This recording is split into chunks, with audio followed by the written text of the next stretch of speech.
For the first time, we're hearing from the wife of an APD officer shot by another officer. She tells News 13 that she's come to terms with what happened. I try not to focus on being upset because it's not going to help his situation. It's not going to help my situation.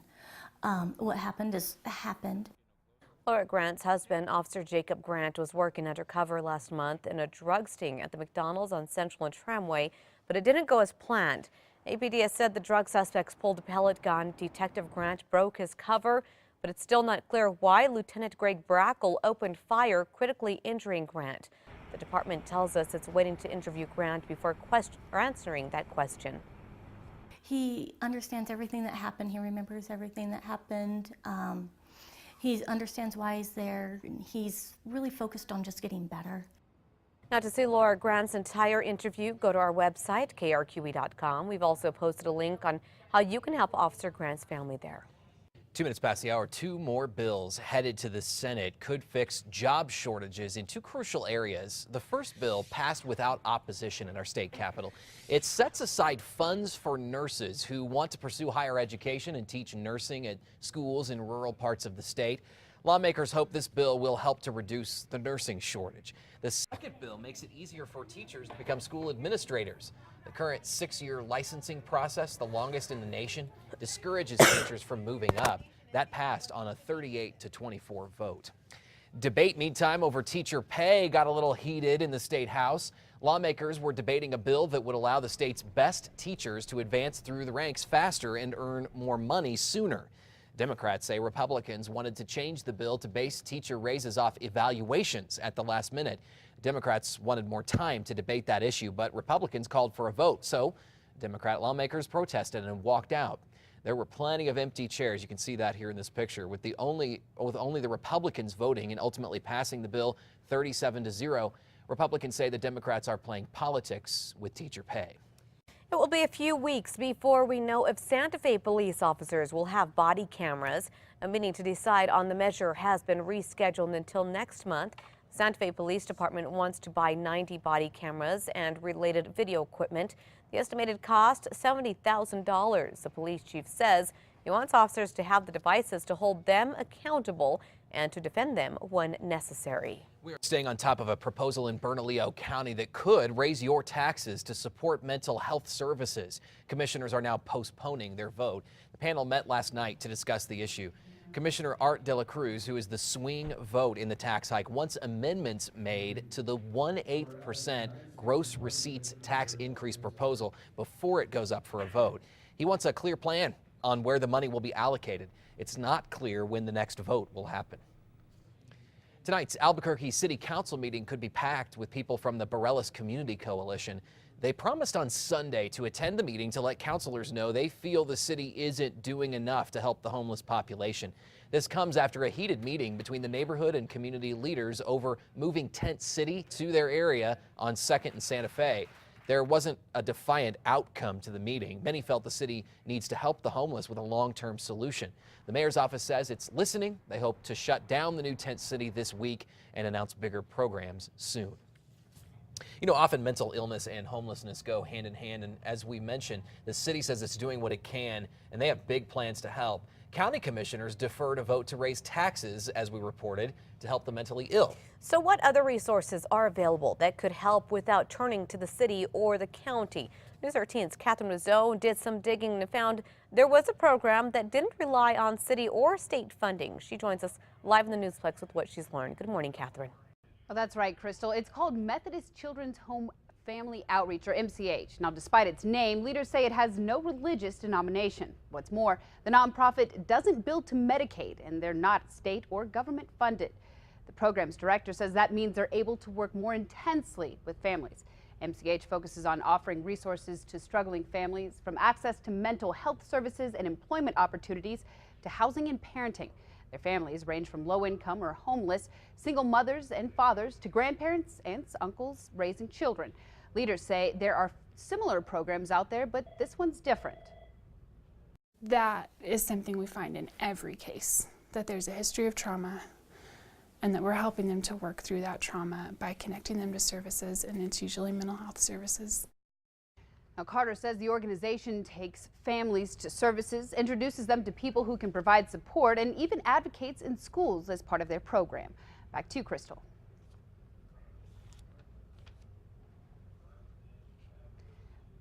Coming up in our next half hour, Catherine, thank you. 506. And again, what she's saying there is coming up in our next half hour. We spoke with a woman who is taking advantage of that program to get help to the kids that as she needs it. Crystal? An update to a story we told you about yesterday morning. Bernalillo County sheriffs say they know why a man shot and killed another in the South Valley on Monday. It happened just after 1 Monday afternoon near Bridge and the 5 Points area. Bernalillo County Sheriff's deputies say they found 22-year-old Mario Estrada dead near his car. Deputies say he had been in an ongoing feud with 32-year-old murder suspect Dominic Sanchez over a woman, Rosalie Esquivel. Late Monday night, authorities found Sanchez hiding out in a home with Esquivel. The two were arrested and are both being held at MDC. One person is recovering this morning after a car crash at Unsur and Rainbow last night. The road was shut down around 9 while APD investigated the crash. At last word, the victim is expected to be okay. No word on the cause of that crash. New this morning, we now know how many people signed up for the Affordable Health Care Act. The Obama administration says about 11.4 million people signed up by the February 15th deadline. More than 1 million raced to apply in the final week and a half before the deadline on Sunday. The White House is extending the deadline by 1 week for people who had trouble signing up due to technical issues. Happening today, the defense in the American Sniper trial begins presenting its case. Eddie Ray Routh faces 2 capital murder charges in the 2013 shooting deaths of Navy SEAL sniper Chris Kyle and his friend Chad Littlefield. The hit film American Sniper is based on Kyle's life. Before the prosecution rested on Tuesday, Routh's mother took the stand. She describes her son's history of mental health problems. She says he had threatened to kill himself and his family and spent time in a VA mental ward. Lawmakers. 2 families are suing for what happened at a popular place for kids. They say they were hurt at an Albuquerque trampoline park, and the attorney for a Rio Rancho family says their 15-year-old son broke his ankle on a trampoline at Gravity Park near San Mateo and Alameda. A trampoline gym or park like that should have more supervision. It should have more direction. The Gravity Park owner says this safety video plays in the park, the rules are posted, and everyone signs a waiver explaining the risks. The attorney of the teen who broke his ankle says he had to have surgery. The family wants those medical bills paid for and stricter rules in place at the park. Another family is suing Gravity Park for similar reasons. The attorney says a 12-year-old broke her ankle when she slipped through the padding that covers the springs on the trampolines. Some people are wondering if a 13-year-old boy who admitted to starting a fire in a classroom on purpose is getting off the hook because of who his parents are. The boy attends nearby Belen Middle School and started a pencil on fire with rubber cement at Infinity High School 2 months ago. His dad is Antonio Rivera, a teacher at Infinity. His mother is Belen's interim superintendent, Jennifer Brown. That connection had people calling News 13 wanting to know if the boy had been punished. There's no preferential treatment because his parents work for the school system. This Belen Police Department doesn't care who his parents work for. Police say they have filed charges. News 13 tried to track down the superintendent to talk about the case, but we were told she is not available. The district would not say if that student has been disciplined. It's been 1 year since. It's been 1 year now since a 12-year-old boy was murdered by his friend, and now friends and family are remembering Alex Madrid. He was special. He was loving, caring, nice to everybody. He was just a good child. Alex was a really great kid. He was very nice and kind and a very good boy. They gathered yesterday for a memorial in a field in Meadow Lake in Valencia County. It's the same field where his body was found under a mattress last February.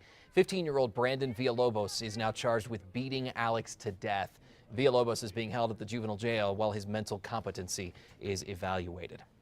A program designed for struggling families that does not depend on the city, county, or state for funding. It may sound too good to be true, but they say believe it. Yeah, MCH Family Outreach is a nonprofit that offers resources from access to mental health services to housing and parenting skills. We wanted to learn more about this program, especially now when mental illness and homelessness is a hot topic. News 13's Catherine Mazzone sat down with someone involved in the program to find out firsthand how it all works. Good morning, Catherine. Morning, Crystal. Leaders of the program say their focus is helping homeless and low-income families get back on their feet, from grandparents raising children to single mothers. I was homeless, pregnant, and I was looking for programs that would help me. Jamel Cariz found MCH through another program. She says she was 8 months pregnant and wanted to give her son a good life. Cariz says she needed help and found it with her MCH caseworker. She started taking parenting classes and found resources to help her find a place to live. Now Jamel has a home and is preparing to go back to school. She says it took a lot of hard work and determination, but she's happy she can now provide a better life for her son. If you want it, you can get it. It's a lot of sacrifices I had to do, but the reward after, to see your son peaceful and to see him satisfied of a full meal, everything, is just something nobody can give or take but you. Jamel says she now has a 5-year plan. Her son Elliot is almost 6 months old. Back to you, Crystal. All right, thanks, Catherine. MCH gets all of its funding through private donors in Texas and New Mexico. Time is 5:35. You may soon see more drones in New Mexico. They're about to be used on movie sets and more, thanks to the FAA's move to legalize commercial use soon. Some New Mexicans are using them for cinematography right now, getting shots like this. And at New Mexico Tech in Socorro, they're enhancing drones with science instruments and software to send them into volcanoes and caves for research. I can see the day when a multicopter could autonomously fly through a cave and map it. At New Mexico State University, researchers work to make sure drones don't collide with manned aircraft. Those crafts depend on the eyes of spotters to avoid collisions. Researchers study reaction time there. The most advanced drones are quite sophisticated and can cost $15,000 or more. We also discovered that lawmakers at the state capitol are considering a bill surrounding the use of drones. It would ban police drones from gathering evidence without a warrant. The measure prevents unwarranted material from being used in court and would allow people targeted by those drones to seek civil action. This comes as police departments all over New Mexico consider using unmanned aerial vehicles. Today would have been the day that undocumented immigrants could have started applying for temporary legal status. But now they will have to wait. That's because a federal judge in Texas has blocked President Obama's executive action on immigration. The judge says the president overreached his authority when he issued the order. President Obama says the White House will abide by the ruling, but he still believes a court will decide in his favor on appeal. New this morning, dashcam video catches a St. Louis police officer warning other officers about a camera during an arrest. Police pulled over Cortez Buford on suspicion of speeding. He was pulled out of the car when officers say they smelled marijuana. When those officers found out that he had traffic warrants, he was cuffed, and that's when when officers kicked toward his head and tased him. They say he did have a weapon. One officer warns the others, then shuts down the camera. Buford is suing now. Meanwhile, an internal police investigation exonerated the officers in the video over use of excessive force. The officer, though, who turned off the camera was disciplined. She is appealing the results of that investigation. The massive cleanup is underway in New Orleans this morning after days of parades and partying in the streets of the city's French Quarter wrapped up at midnight. So how much trash are we just talking about? And after New York City's New Year's Eve bash, 30 tons of trash is collected. Listen to this, though. After Mardi Gras, at least up to 50 tons, but it could be up to 150 tons. That's expected to be thrown away. Move on to this. Today's Ash Wednesday, marking the start of Lent, observed by many Western Christians. Some are giving up anything from soda to chips, maybe more for Lent. Some will also take up acts of charity today. Lent observances date back to the 4th century.